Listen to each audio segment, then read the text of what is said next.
Radio check. Radio check. Can you guys hear? Radio check. 1, 2, 3. Russia must Oh, burn. All yep. right. All All right. right. All right. All right. Perfect. How are you doing, sir? Doing fine. Tried to watch that video with chimpanzee grooming a human. Like every time before going to sleep, but didn't help. So yeah, decided to do something more useful. Well, thank you so much for choosing Mercado Media. How have you been today? Like, what's the morale like? The morale were a bit angry, a bit. It was a bit intense, so we got up early about 6 a.m. and I have those keys for the bomb shelter here next to my house. So it's like I've been there making sure that people could get in and stuff, and we had two alerts today. So. Um, it was kind of bad. Then I returned home and it appeared that I have no electricity. So we went to sleep together with my dog, and here I am. Wow, just sounds just like a trying day. I mean, just to get all of that done in your day and still have to wake up and do it again the next day. What is the resiliency that goes into that? How do you get up the next day after going through a day like today? I replaced my blood with coffee. It usually helps.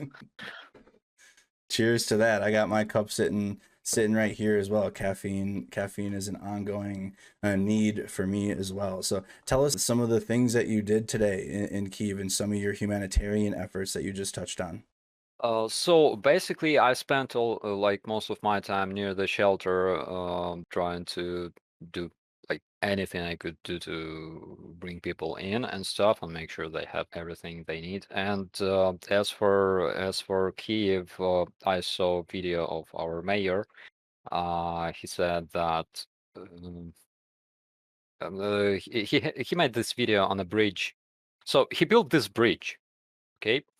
And like it was the only bridge that did not cross the river. It was a bridge going along the river, and Russians like tried to hit it and they freaking missed.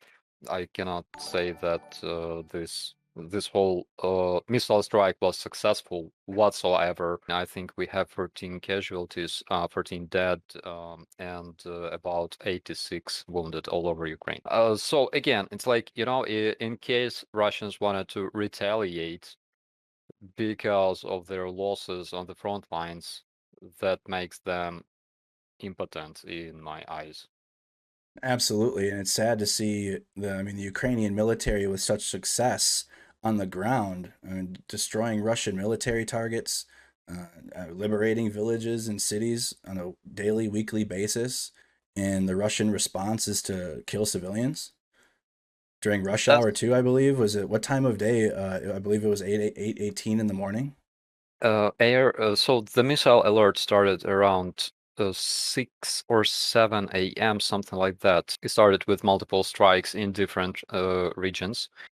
Because Ukraine was attacked, those missiles were launched from everywhere, from Black Sea, from Caspian Sea, from this Russian airbase called Alenia, and different places. So some missiles took more time to arrive. Um, and around probably 10, 11 a.m., we had incomings in Kiev. Uh, not not close to our location where we were.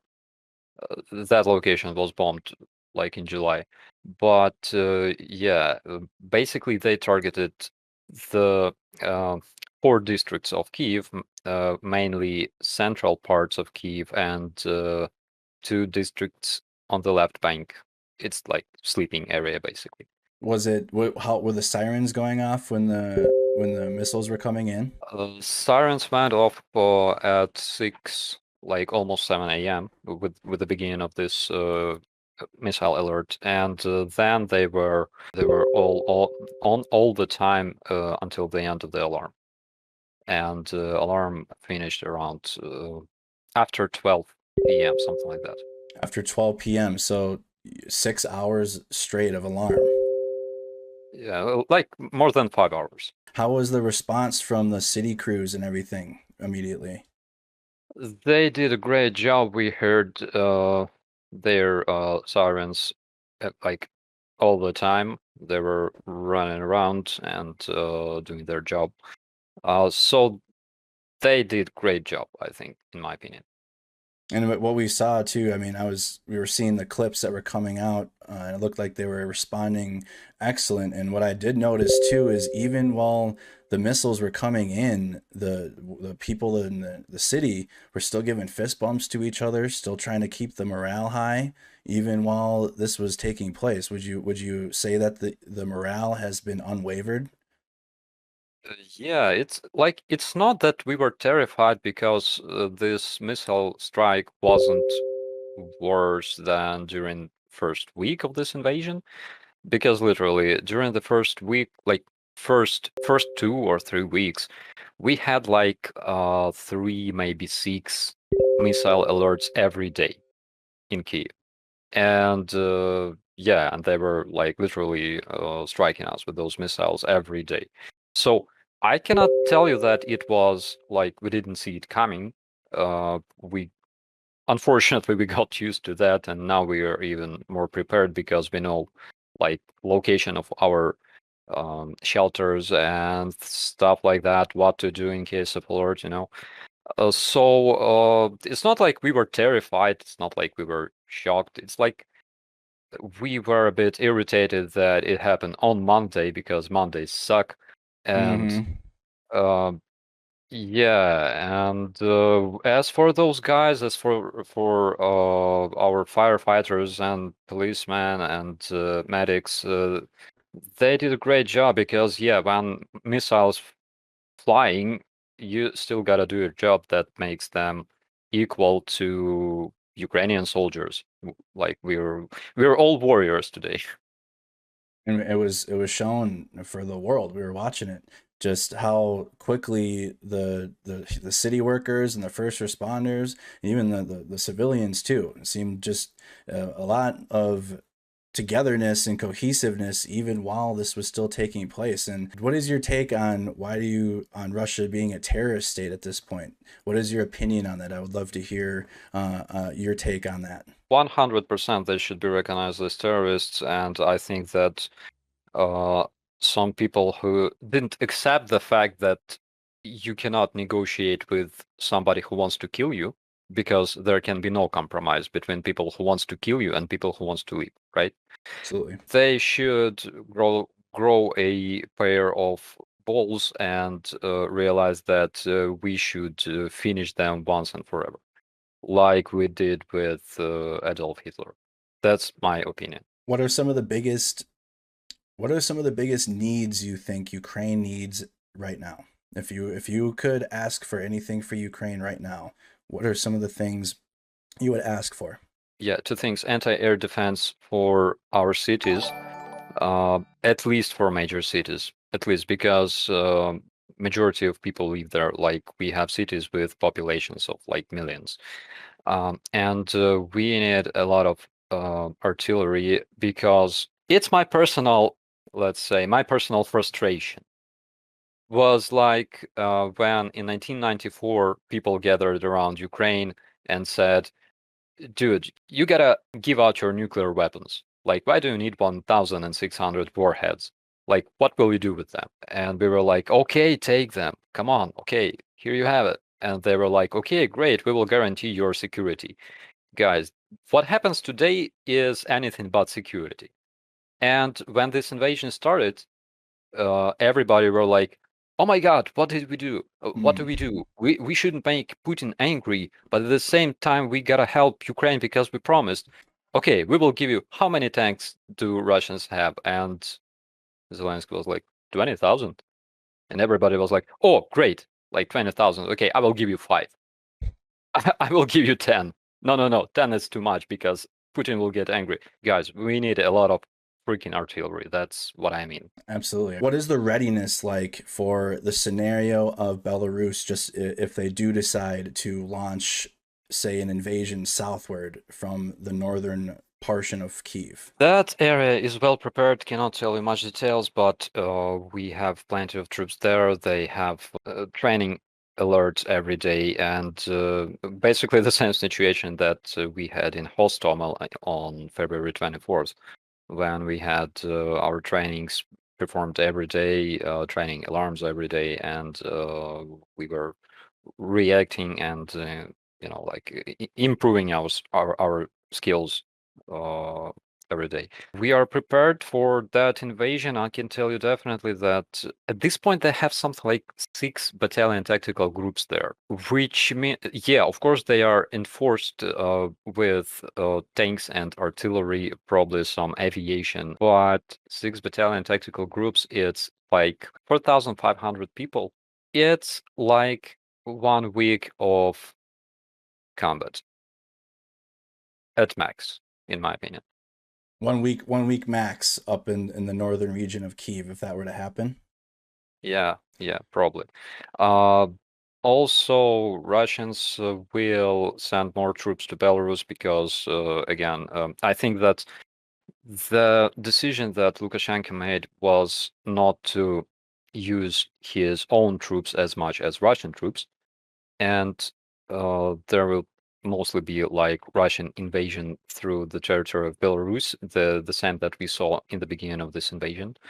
And we cannot tell how many Russians will arrive there, but we saw like hundreds of their tanks being unloaded on the Belarus railway probably like weeks ago. Mm-hmm. But we are prepared because the path that they will take to invade Ukraine, it doesn't give much space for maneuvering.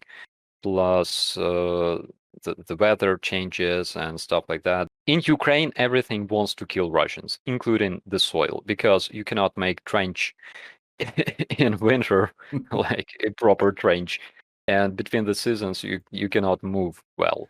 Absolutely not. And trying to dig that in, which is what they're going to have to do to try to avoid the artillery. Real quick, I'm going to pull up the screen. So where we're talking is coming from the country of Belarus, just north of the capital city of Kiev here. And what Operator Starsky's talking about is this terrain. And the Russians, the Russians dug into Chernobyl and got radiation poisoning. My God.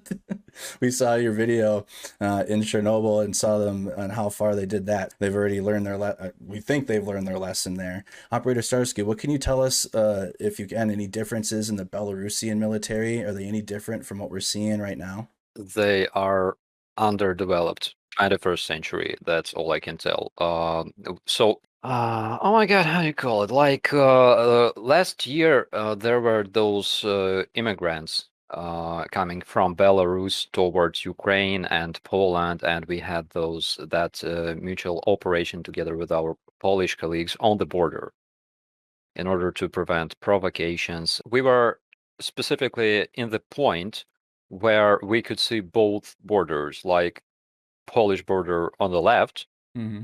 and Belarusian border on the right. And we would wave to our Polish colleagues, they would wave back, thumbs up and stuff like that. As for Belarusians, we saw zero of them because they were already hiding in their observation positions and watching us. Like we were in the state of war back then already, which was not polite on their behalf. Uh, but from what we saw, they are. It's like USSR 1981, something like that.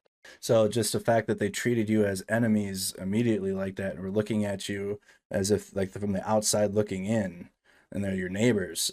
What is the people from Belarus? Are they supportive of this Lukashenko government? Are they supportive of a possible invasion from Belarus?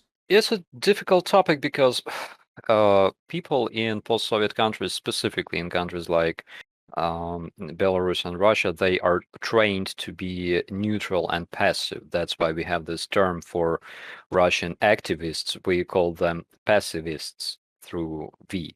And partially people don't care at all because they are afraid. We had the same situation in Ukraine in 2013, 2014, which we changed a lot. That's why today we can cooperate with all countries of the world. We speak the same language, and we can find a lot of benefits in, partnership. As for people who can do something in Belarus, unfortunately for Belarus, they are already here in Ukraine, fighting for Ukraine, fighting in this Belarusian voluntary battalion, doing great job, and they are fantastic. I mean, those are the best breed of Belarusian nation. We get videos, the clips that I pull up from when there's some combat operations, and the Belarusian unit looks like a serious unit for Ukraine. I'm fighting for the Ukrainian people and the sovereignty of the country. One of the common question that's been popping up is, what's the feeling of the people of Ukraine with the nuclear threats that Putin is leveraging on the country? Like, we don't care much. I mean, in case you see a nuclear explosion, the best thing you can do is make a picture. But you gotta make sure that you're holding your telephone like far from your clothes, because molten metal can damage your clothes. And yeah, and probably you won't see such a show like never again in your life. Nobody gives a damn, like nukes. Come on, are you kidding me? Oh my God, we lived next to Chernobyl for like more than 30 years. Come on. Literally. And then the irony of the Russians give them themselves radiation poisoning 30 some years later by digging in up there. So there you go. There's your answer for how Russia's nuclear deterrence is going. And also, are you hearing anything? I mean, I don't want any troop movements or anything like that. The morale of the frontline soldiers and the counteroffensives. How are those after the news today? Are you hearing back from frontline soldiers about the morale? Yeah, they told me that less Russians started like giving up, because it's like this. In order to give up to Ukrainian soldier, you have to hold your hands up high above your head, and you have to say clearly, uh, I want to give up, but they, like, they don't often do it fast enough. Ukrainians are very, very angry at them, and we have to understand that we will not stop our counteroffensive. We will continue fighting. Go ahead. Speaking about Kherson, there's quite a few Russian brigades concentrated at this point. There's quite a lot of Russian troops. Probably, I don't have access to our higher command. That's why I'm only judging from my level. Mhm. But I think we will take some time to, in order to exhaust them. They don't receive enough ammunition and supplies. They will drain all their supplies. So maybe we shouldn't expect some rapid movement of Ukrainian troops there. Again, I might be wrong, because I don't have the information in from different Russian positions and their current state. Also, as for Bakhmut, Bakhmut is like basically the gates to Bakhmut are located on the higher ground, and we have advantage over anybody who would try to advance. I've been to Bakhmut probably like in 2020, and I can say that this area is over fortified. We have quite a lot of positions that were made there back in probably like 2016. Yeah, that road from when you go from like Svetlodarsk towards Bakhmut, and you have to go up the hill. There's like a higher ground, and we have better positions there.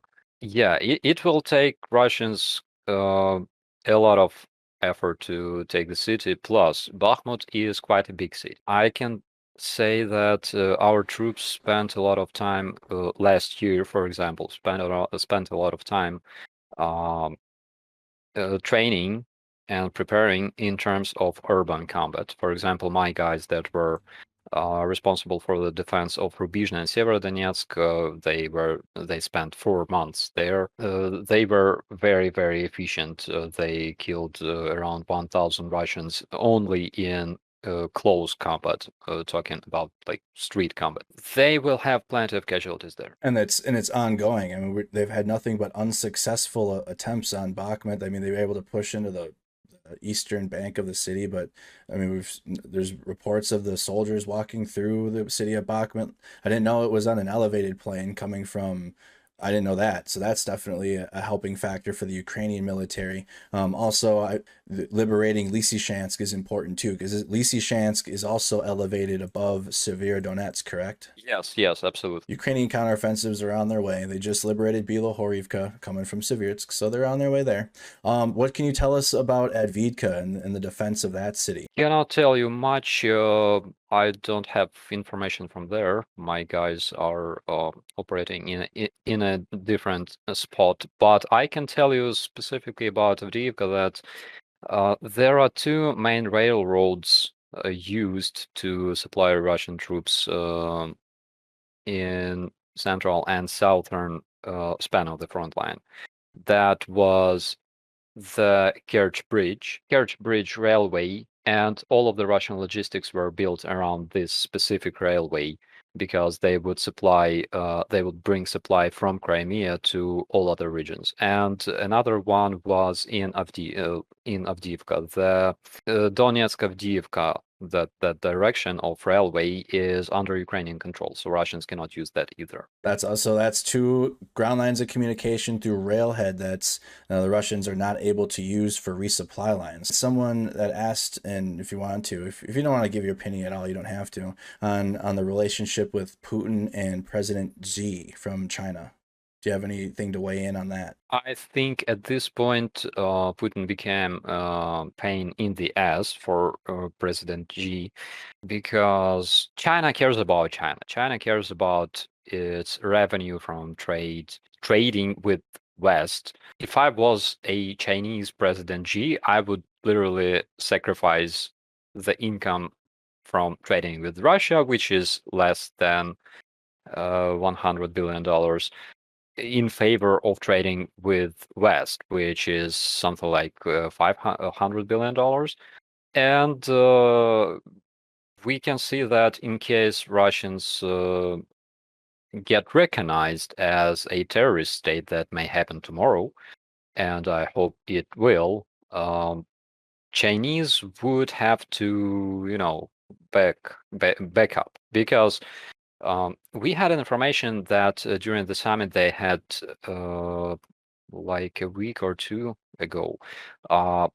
Basically, again, it was like rumors. I cannot confirm or disconfirm it, but basically, Chinese and India told Putin that he has a couple of weeks to finish this war.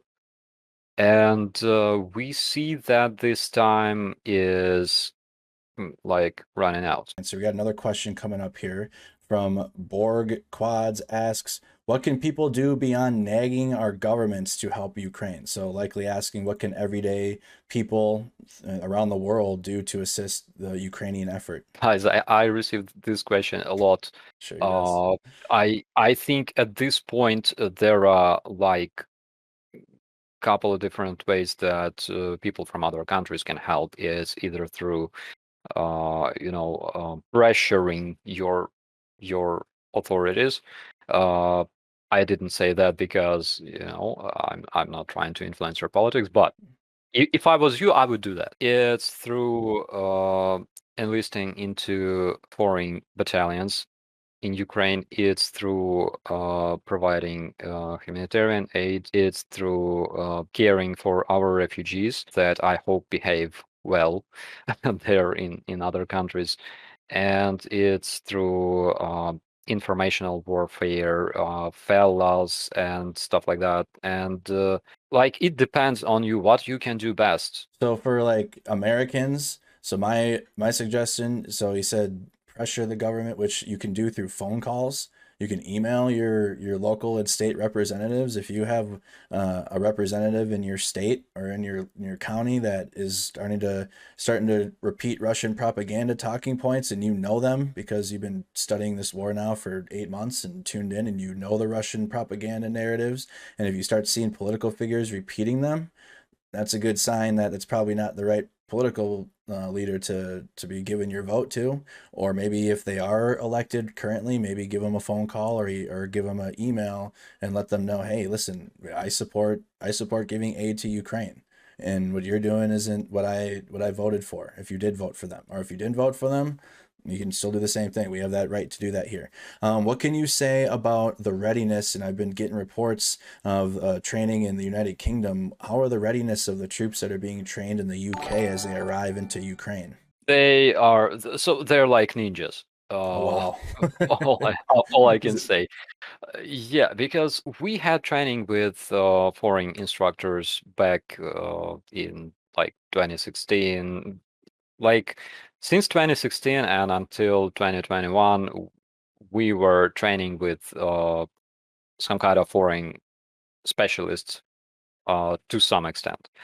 Um, for example, last year my brigade was training with Canadians in terms of, again, urban combat and in terms of combat medicine. mm, Those guys, they are, it's like the guys that return from the UK, for example, they are different people because, like, in order to start uh, appreciating like partnership and your freedom to travel to Europe and communicate with our foreign friends, you gotta do one thing. You gotta freaking travel to Europe. You gotta see other countries and realize that everything that Russians talk about on their media is a bullshit. So uh, people who return from the UK, they are different people already. They smile, because in this Slavic space, we have a lot of grumpy people, and they smile, and they are professional, and they learned some new tricks that that we didn't know about here. They are great. They are great, and I'm glad that we are finally doing that because, like, it's not the European integration the way I imagined it, but it still does its job. Now that you've talked about the readiness and training of just some of those that are coming from the UK, have you seen firsthand, or can you give an experience of seeing some of the readiness from the Russian military or the conscripts or the contractors or whatever they're throwing out there? Is there a clear difference? Yeah, sure. So, for example, our Ministry of Defense, our General Staff today reported that uh, more than 500 of them, of those mobilized, were eliminated today, and we're talking about like killed, not wounded. Nothing but Ukrainian successes on the ground militarily, y'all. And Russia is not winning on the ground militarily whatsoever. Yeah, Absolutely.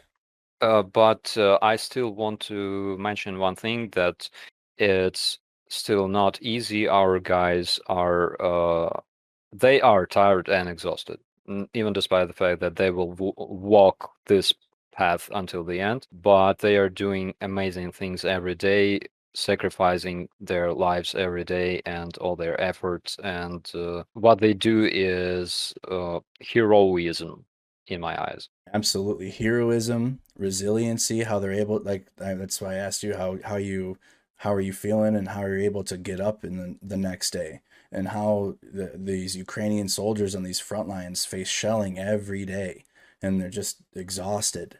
They still got to wake up and perform at that same high level that they just did the day before, being dead tired.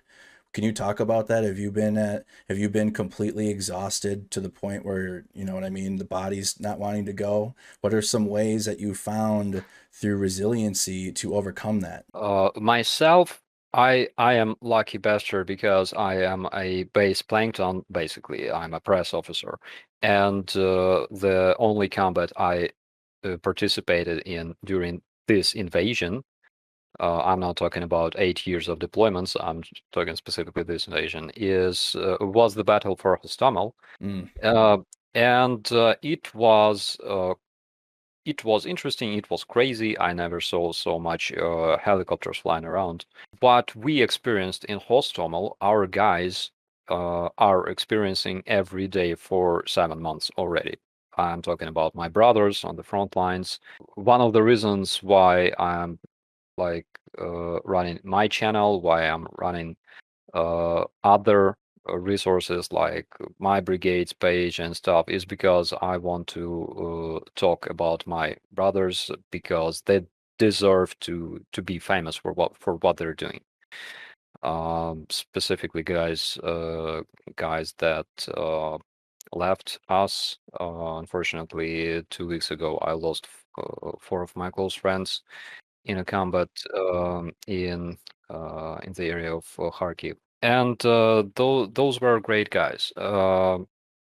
So we have to talk about them because we want to preserve memories about them, and we want to.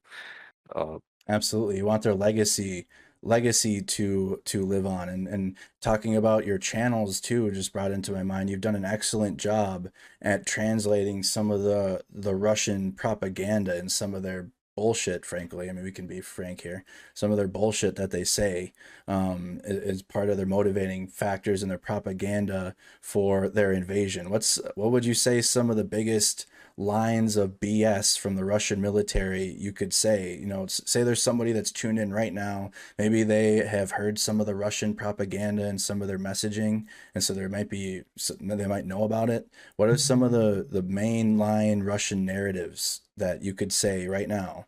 You could uh, debunk yeah, immediately. yeah, so it's changing a lot. For example, at the beginning, they were convinced that we will be meeting them here in Ukraine with like flowers and apple pies because we are so tired of this Nazi regime of Jewish Ukrainian President Zelensky, right? Which didn't happen. For example, during the Battle of Hostomel, we had no casualties, luckily, but unfortunately, some of our guys got captured because they were guarding uh, the radio location station, and it was quite far away from our troops. They were cut off from our main troops, and they were captured. Later, they were exchanged, and what they told us was during the interrogation, they were asked, like, "Why were you shooting at us?" And it was a stupid question, of course. So, but it proves that they were convinced while invading Ukraine that this operation will only take 2 weeks and they will return home. And yeah, So uh, they really th- had that belief for real. It wasn't fake, or they really thought it was going to be fast. absolutely. Wow. Yeah. So, like the fastest uh, prediction that I've heard, the most optimistic prediction that I've heard comes from, I think, it's either Skabeeva or Margarita Simonyan. She said like 2 days. Oh, they said 2 days. I guess the 3 day one is one I've heard for the fastest. 2 days though. Wow. Yeah, yeah, That was some serious hopium. Anyways. yeah. I was impressed. She was very, very optimistic Oh about it. my But goodness. as for the narratives, first, so it's changing. So now it's not about denazifying Ukraine. Now it's about protecting Donbas from Ukraine, basically protecting Ukrainians from Ukrainians. Um, and uh, like there are specific narratives that are being used over and over and over again. For example, to justify their invasion into Ukraine, they say that, for example, there was a coup in Ukraine, which is very, very different from what it was in real life because revolution is not a coup. Mm, Coup is when there's a rivalry between a ruling power and some kind of organization or army or whatever, and this organization removes the ruling power in order to gain power. And revolution is when people remove corrupted governments, oppressing governments, in order to become free and elect whoever they want. That's what happened here. So I'm trying to debunk those as much as I can. Also, like, we have this black guy in my brigade, and he speaks English, he speaks Ukrainian, and he showed me this screenshot. He was talking to some Russian, and Russian called him Nazi. The dude showed him like his picture, Yeah. and he said, like, do you realize that you call a black guy Nazi? You're all I'm starting to get called that now too. I'm Mexican. I'm starting to get yeah, called a Nazi for just reporting what's the facts. Anyways, yeah. Basically, when you start like asking Russians why are British guys, like Japanese guys, Canadian guys, why are they Nazi?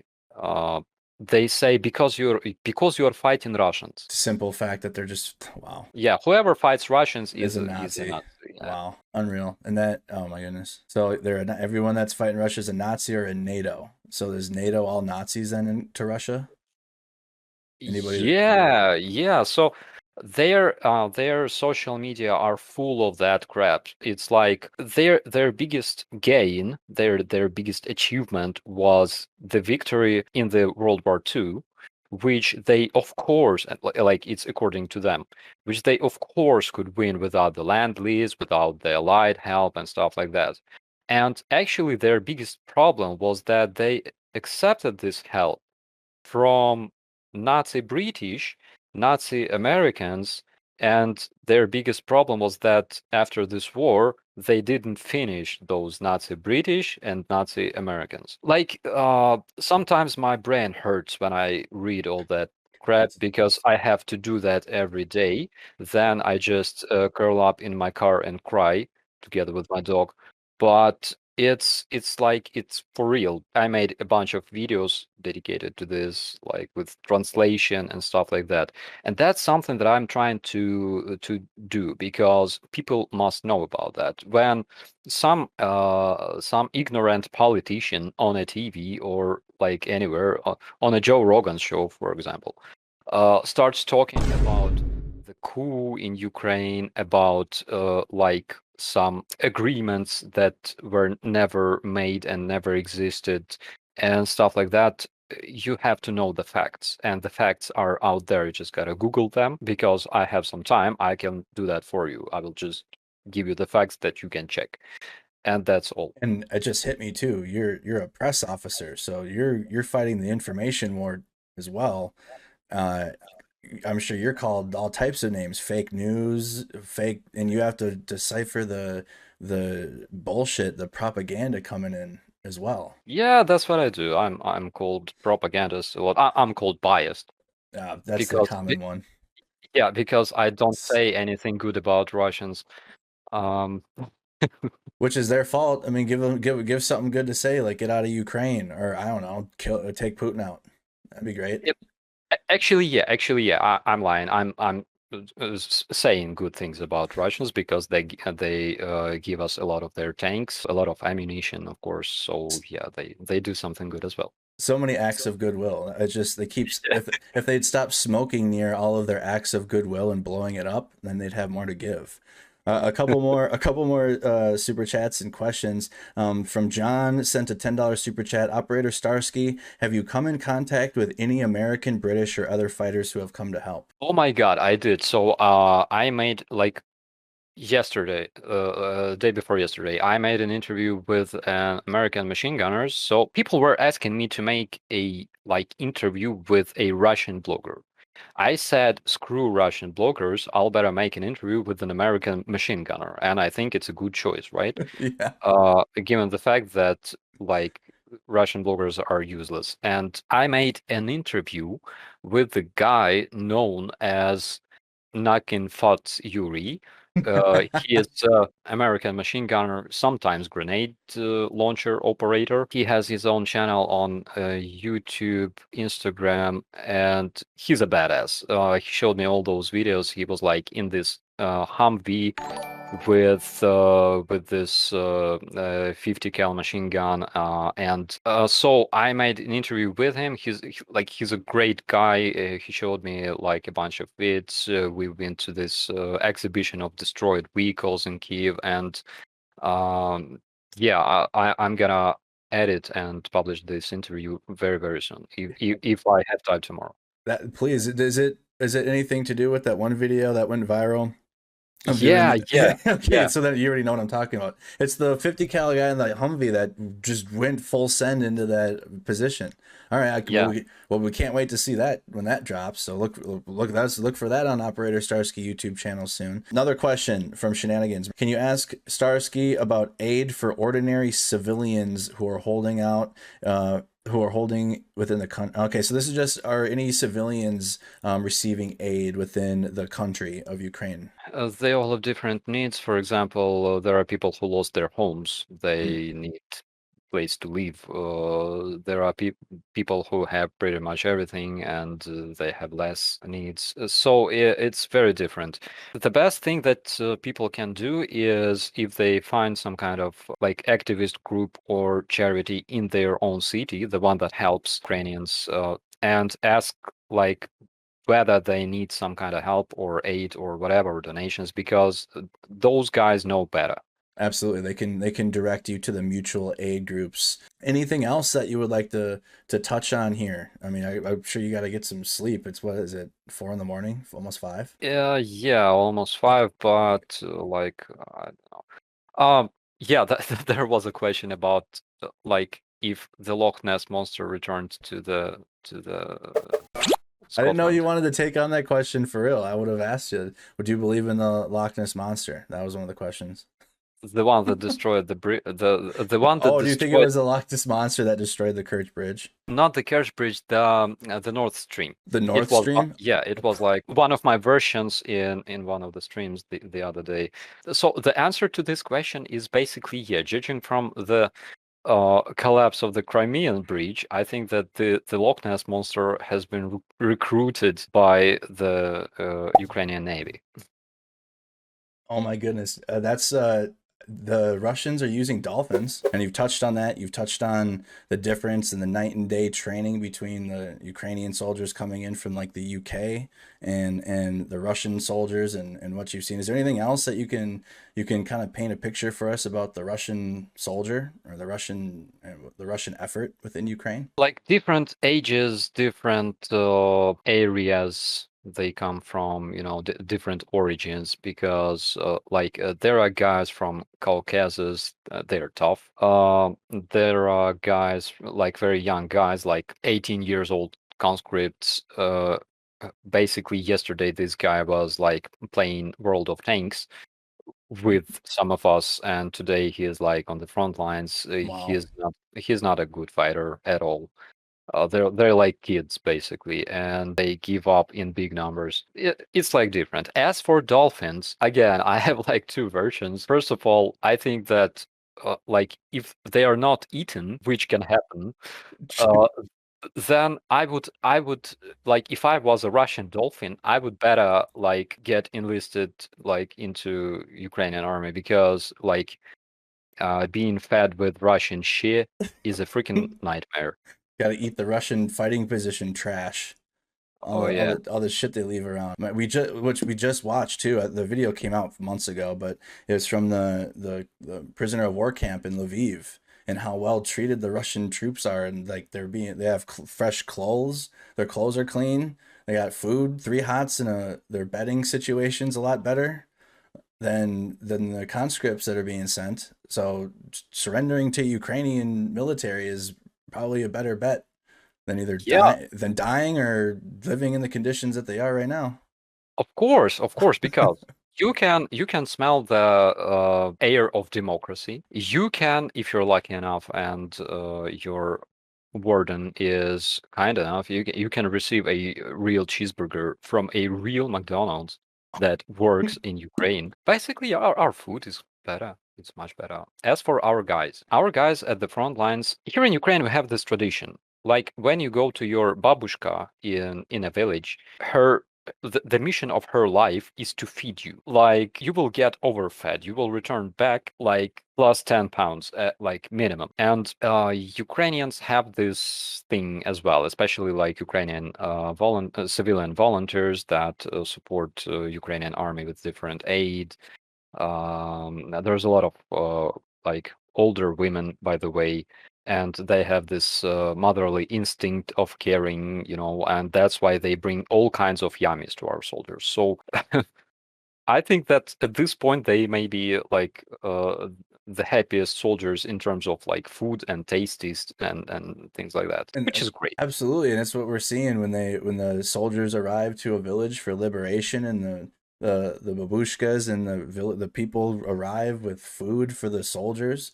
They're handed fresh fruit immediately, some bread immediately as soon as they arrive. Is there anything else that you would like to address after what happened in Kyiv? I know you talked about the resiliency that continues, but is there anything else you would like to touch on?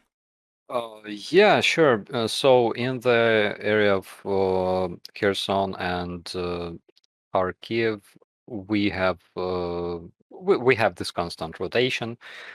So people will have some rest, and we have to make sure that they are well rested and prepared, and they have this good morale. And that's that's what I see, by the way. And what else I can say? I can say that it was my pleasure to participate tonight in this stream. Thank you so much for invitation. And I would like to say thank you so much for everyone who supports Ukraine, because that's a right thing to do. So thank you so much. Absolutely. Operator Starsky, it was a pleasure having you on Mercado Media. Love to have you on anytime you're available. Just pop in and we'll have you on and we can chat again. Thank you so much, sir, for spending your night with us. Thank you. Thank you. Bye-bye. Absolutely. All right. So again, that was Operator Starsky stopped in. Here's his YouTube channel. Operator Starsky, go and support. He's got an interview that's going to be coming out here soon that he just talked about. I can't wait for it, which we've watched lots of his videos here, just reacting to them. So here's his YouTube channel, and he's tagged on the title of the YouTube stream. So if you guys want to check him out, go ahead and check him out.